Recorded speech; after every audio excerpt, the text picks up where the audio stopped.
In this section, we'll discuss tips on how to study anatomy and physiology. The first tip is learning root words. Because there's a large number of names and terms you're required to learn when you study anatomy, knowing some root words, suffixes, and prefixes will make it easier.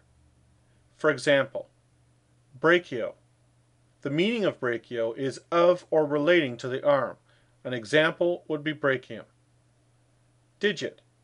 This is of or pertaining to the finger. An example would be the flexor digitorum superficialis. This is the flexor muscle of the finger. Also, hyper.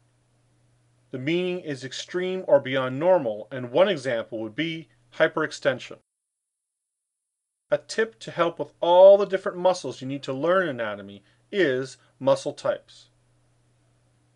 When studying the muscular system, it can be helpful to learn the function of each muscle type.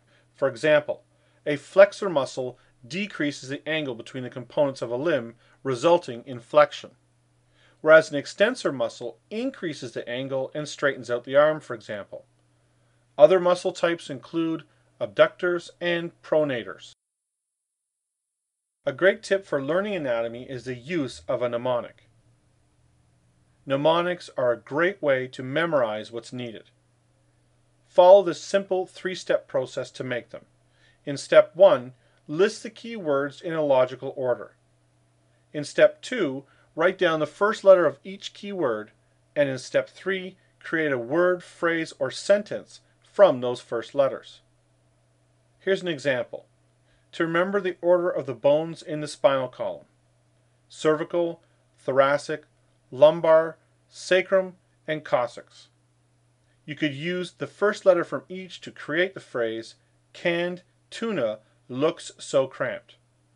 That's it. To help learn anatomy, use mnemonics. Here are some tips for studying physiology. In this section, we'll review some tips. Number 1, memorizing basic information to save time later. For example, commonly used terms and concepts, the 4 tissues, or the 11 body systems, for example. Learning vocabulary quickly for understanding when it's used later. Make a cheat sheet or flashcards if needed. Thirdly, brush up on your basic biology.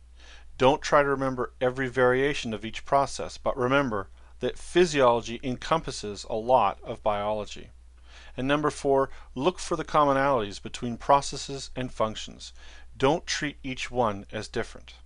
For example, most signaling pathways share some key functions. That is, the binding of the signaling molecule to a receptor and the transduction of that information into the cell.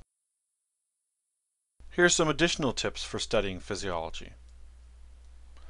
The following are additional tips. Take each system in steps. Identify the information given and wanted. Try to understand why processes happen and look for patterns. Connect each thing you learn with previous concepts. It's also important to keep up with the work. Physiology builds on prior knowledge. Ask for help when you need it. Don't be afraid to seek out help early. Find an instructor, TA, tutor, or friend that can help.